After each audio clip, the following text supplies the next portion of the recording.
What does Karem Dixon, Shaquan Davis and Richard King all have in common? Well, for one, they all play in the JPL, and for another, they all been named to the recent 23-man squad for the Reggae Boyz Nation League semi-finals against the United States. What? This is a big deal for the JPL, and for all of you who are saying the JPL is bush league and would have produced a good footballers. Stop it. Get some help. This is another feather in the cap of the league. I won't necessarily say it's a momentous occasion. It does provide a good litmus test and a good motivation for the remaining players that currently ply their trade in the JPL. It shows that the coach who previously stated or previously gave the impression that he will only be looking for players that play them trade abroad when it comes to the main senior team for these large tournaments. It also means that these guys might have an outside chance to sneak their way into the Copa America team as well. This is great, and I know a lot of people probably questioning, do these guys really deserve their spots? But honestly, I have watched all three of them all season, so let me just dig into it a little further. Starting with Shaquan Davis, who has been the clear number one in Mount Pleasant goal, and he have done tremendously all season. While he may not have the most clean sheets, he have shown time and time again that he has come up trumps and been in good form. Shaquan Davis is in as the third keeper. What about Richard King? Alright, why I know his inclusion, honestly, along with what's been happening with the whole John Wall and under 20 situation, it can stir up some controversy. For the people who don't know, Richard King plays for Cavalier, which is led by Rudolph Speed, who's also one of the persons at the technical committee for the JFF. So, conflict of interest might rear its ugly head, but for somebody who will watch Richard King and Cavalier all season, I still think his spot is warranted. He has been absolutely stellar this season. In fact, I actually think the entire Cavalier backline has been stellar, but Richard King himself stood out, and I tell you when especially he stood out in those Concacaf Champions Cup matches against a higher profile team in FC Cincinnati. I thought, despite the team going down 6-0 on aggregate, that he did very well. What is touted by the coach as well from his time in Trinidad recently is that King does seem to have a good, outstanding presence in the locker room, like a good leadership role, it seems.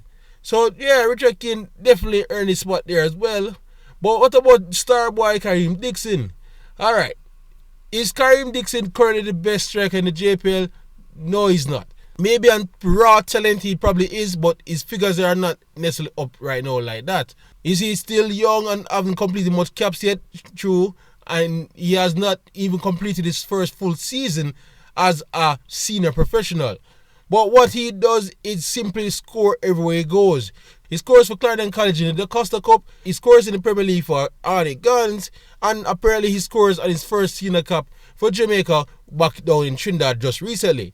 This boy knows to find the goal, and I seem that Coach Algo himself spoke highly of him before, and clearly you see that he's of a higher ceiling. So of course you bring him in. I have no problem with that as well.